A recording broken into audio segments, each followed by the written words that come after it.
තෙරුවන් සරණයි පින්වත් ඔයාලා හැම දෙනාටම. ඉතින් ඔයාලා මේ දකින්නේ මගේ තාත්තා සවස බුද්ධ වන්දනාව සඳහා මල් පූජා කරන්න මල් කඩන ආකාරය.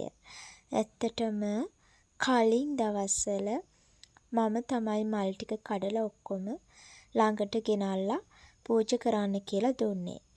ඉතින් මල් කඩන්න කිව්වට මැලිකමක් දැක්කුවා කලින්. ඉතින් අද දවසේ මේ විදිහට මල් ටික කඩලා ලස්සනට පිළිවෙලට මල් කඩද්දිම සකස් කරන ආකාරය, ඒ වගේම බුදු ගුණ සිහි කරමින් මල් කඩන විදිහ, ඒ වගේම මල් කඩලා ඉවර වෙලා මල් ලබා දුන්නු ගහටත් ස්තුති කරන්න මම තාත්තට කියලා දුන්නා.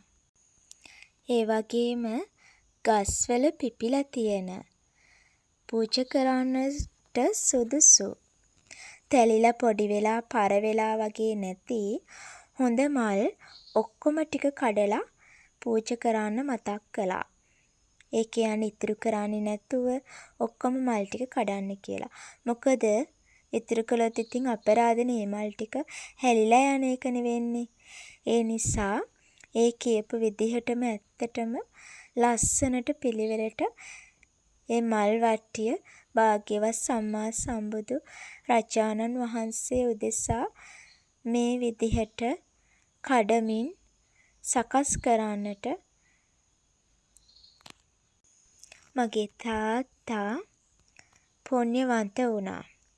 ඇත්තටම කෙනෙක්ට පින්කමක් කරන්නට හිතෙන්න ඕනේ.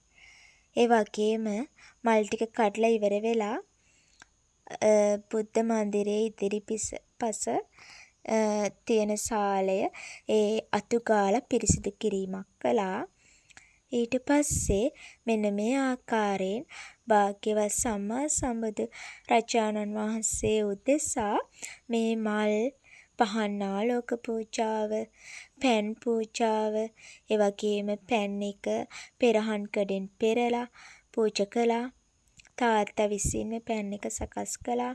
ඒ වගේම මල් එකටත් පැන් ඉස්සා.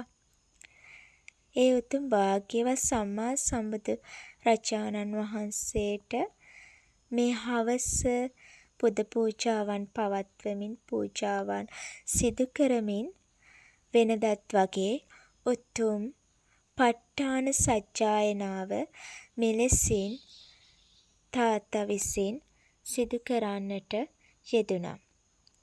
ඇත්තටම ගොඩාක් සතුටුයි මේ ආකාරයෙන් මේ විදිහට පින්කම සාර්ථකව කරගන්න ලැබිච්ච එක ගැන. ඉතින් ඔයාලටත් අප විසින් මේ රැස් කරපු උතුම් කුසලය අනුමෝදන් කරනවා. අපි දිහා බලන් ඉන්න, අපිට ආශිර්වාද කරන ඔයාලා හැම දිනාටම උතුම් ප ဋ ාණ ධර්මයේ පිහිට ආරක්ෂාව නිරතුරුවම ලැබේවා කියලා හදවතින්ම ආශිර්වාද කරනවා. ඔයාලා හැම දිනාගේම සියලුම යහපත් බලාපොරොත්තු ඒ අයුරින් ඉටු වෙලා ඔයාලටත් ඔයාලගේ පවුලේ සැමටත් සතුට සෞභාග්‍ය පිරි ලස්සනට ජීවිතේ ගත කරන්න පුළුවන් පරිසරයක් උදා වේවා, සත්පුරුෂ ඇසුර ලැබේවා කියලා හදවතින්ම වෙනදත් වගේ ඔයාලට මගේ ආශිර්වාදය ලැබෙනවා. එහෙනම් ඔයාලා හැම දිනාටම තෙරුවන් සරණයි.